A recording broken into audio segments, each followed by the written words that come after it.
Today we'll be talking about a castle that really personifies the history of its city. It's in the center of Milan. It will become a ducal and royal court of what is known as the battlefield of Europe. This is, of course, the Sforza Castle.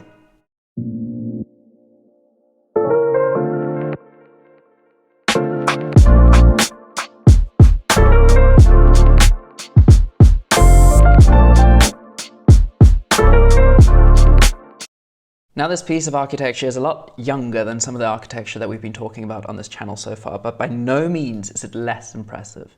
And by the way, please consider liking, commenting and subscribing.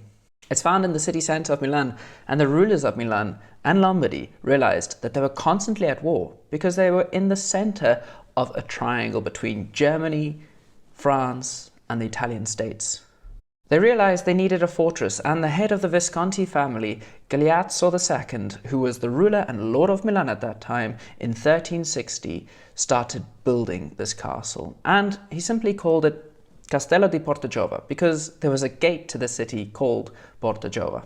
What's really amazing here is that nearly 1,000 years before, when the Romans ruled Milan, they had a fortress on that site as well. See, the Romans moved their capital city from Rome to Milan, and they built this fortress called the Casta Pretoria because they needed a place for all their rich officers and generals to sleep.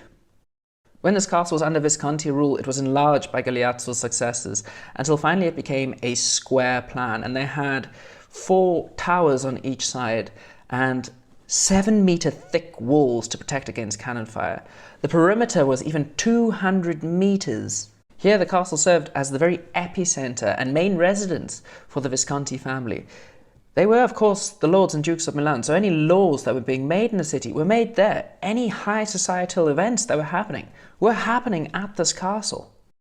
After nearly 200 years of Visconti rule as Dukes of Milan in 1447, they were forced out of their leadership role by something called the Golden Ambrosian Republic. And this was simply a group of university students who were backed by Francesco Sforza, who was a nobleman and a military leader, as well as Venice, so they had really great strength behind them, and they forced the Visconti out. This republic only lasted for 3 years when they were betrayed by Francesco Sforza, the person who backed them. And Francesco Sforza declared himself as Duke of Milan. It's almost like he had this plan from the very beginning.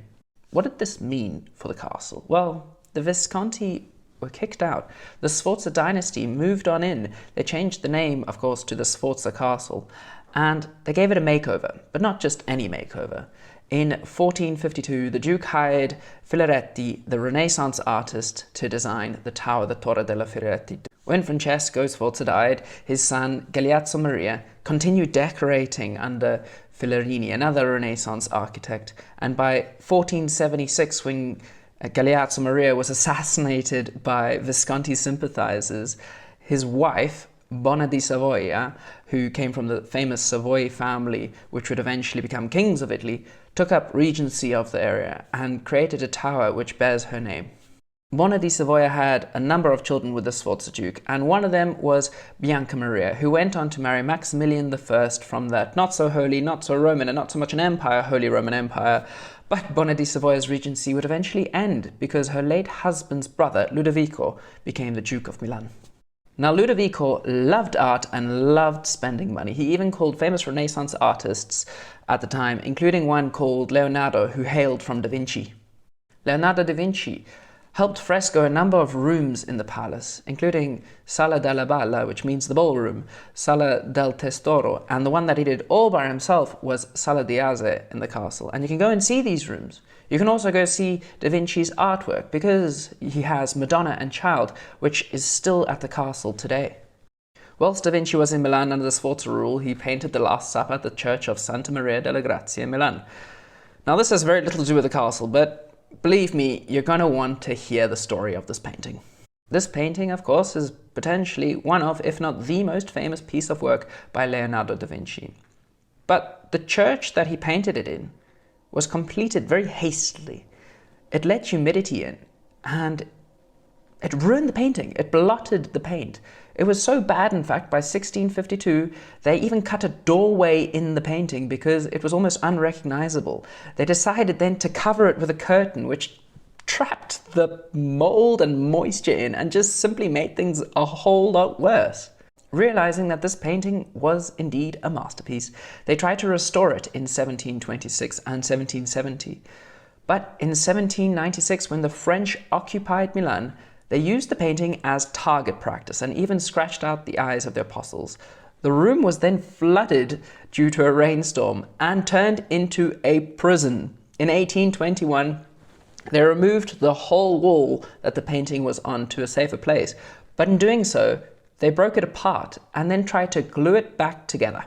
In 1924, the painting was restored once more, but then in 1943, during World War II, of course, Milan was bombed. The building that held the painting was bombed, and luckily the painting was protected with sandbags, but still, it was a little bit damaged. So it took the next few decades to restore the painting, and finally in 1999 the painting was returned to the church that it was first displayed in, and you can go and see it today. Now, back to the castle. Tensions were really starting to grow in this area at this time. The castle was damaged by the French, the Germans, and even the Italian troops, and in 1498 Louis XII of France sieged Milan. He defeated the Sforza Duke to become Duke himself. This meant that the castle had new occupiers, a new ruler. The king even held his French court there from time to time. This period of time is known as the Italian Wars because literally everyone was warring in Italy. The French had charge over the area, but in 1512 the Holy Roman League, which was made up of the Papal States, Venice, Spain, England, and the Holy Roman Empire, and of course the not-so-neutral Swiss at the time, kicked the French out of the area and placed Maximilian Sforza as Duke of Milan. Once more, the castle had a new ruler. This is the third ruler.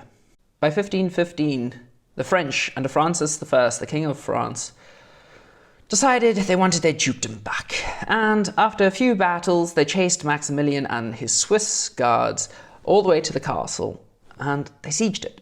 The French then dug mines underneath the walls and took Maximilian captor as their prisoner. They took the castle, gained their dukedom back. So now we have the fourth ruler. By 1521, the Spanish and the Austrians had entered the picture, and they drove the French out, placing Maximilian's younger brother on the ducal throne, Francesco II of Sforza. Once more, the castle was under Sforza rule. This is the fifth ruler. The French, however, didn't just leave, and the Holy Roman Empire, under Charles V from that Habsburg dynasty, and Francis I constantly warred with each other over the area, with Charles finally beating the French at the Battle of Piave in 1525, which meant that the Duke Francis II was finally able to rule his kingdom in peace. He was able to restore parts of the castle that were destroyed, and he enlarged it as well. Now, Duke Francis II perhaps wasn't a very intelligent man, because instead of ruling in peace, he threw his dukedom back into war when he changed sides from the Habsburgs to the French. He managed his war from the castle, and he died in 1535. But when he died, he was heirless. He had no sons. So Charles V of Habsburg saw this as an opportunity to set up the Italian War in 1535, and he dominated the French, setting his son, Philip II, the King of Spain, to become the new Duke of Milan. Once more, the castle was under Habsburg rule, the sixth rulers. Under the Spanish rule, the castle changed into a citadel because they moved the castle's court to the ducal palace, which is right next to the Duomo. And in 1550, the castle changed from the square shape into a star shape, which was more modern and easier to protect. These fortifications reached 3 kilometers in perimeter. This was an enormous building, an enormous citadel for the time. When the Spanish ruled the city, nearly half of the population died because of the Black Death in the 1630s. Now, I've said this name quite a few times, Habsburg. The Spanish and the Austrians were ruled by one dynasty, the Habsburg dynasty. But the Austrian dynasty was a little bit more stable compared to the Spanish dynasty. The Spanish had something called the Spanish War of Succession from 1701 to 1714. When the Bourbon kings from France decided to take the kingship away from the Habsburg Spanish and became kings of Spain, which they still are today. This meant that Spain lost Milan, so Austria decided to take Milan as part of their ducal court. With this, we have the 7th ruler of the ducal court and the castle. The Austrians ruled the city. The ducal throne at this time, and that of the Holy Roman Empire, and the Austrian Emperor were all intertwined together. The rule of the Austrians in the area would last until 1796, when a general from France would conquer the land and crown himself as Emperor Napoleon Bonaparte. So here the castle gained a new owner, the 8th ruler. Napoleon even had himself crowned King of Italy in the Duomo of Milan, where he placed a sculpture of himself.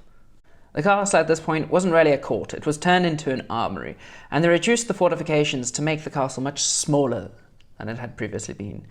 The countryside behind the castle, pretty much a massive back garden, was then used as a parade ground for the troops to practice. Of course, we all know Napoleon Bonaparte fell. This meant that Milan and the castle went back under Austrian rule. It passed back to the Austrians, so we now have the 9th ruler who used it as a military point. By 1848, the Milanese had had enough of being under Austrian rule. They created an uprising. They broke into the castle, stole the armaments and weapons, and rebelled against their Austrian occupiers, forcing them out the city in something called the 5 Days. Here, the Milanese really wanted an Italian to lead them, so they called the Kingdom of Sardinia.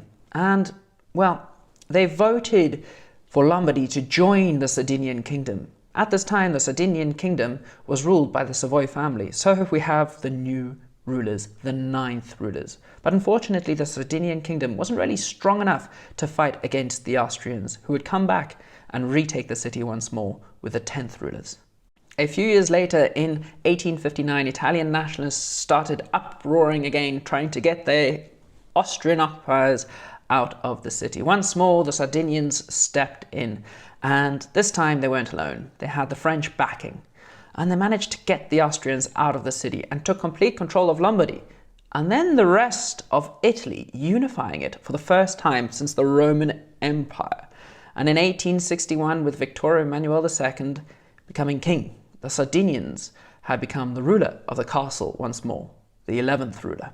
Our castle here had a new ruler. It was finally under the leadership of the Savoy royal family, and they made Parco Sempione behind the castle. They linked the castle to the Duomo in the 1880s, and in the 1900s they restored the castle to its former glory after changing hands so many times. In 1943, of course, Milan and the castle were bombed in World War II. Luckily, they were able to restore most of the castle. The castle can really take its place in history here.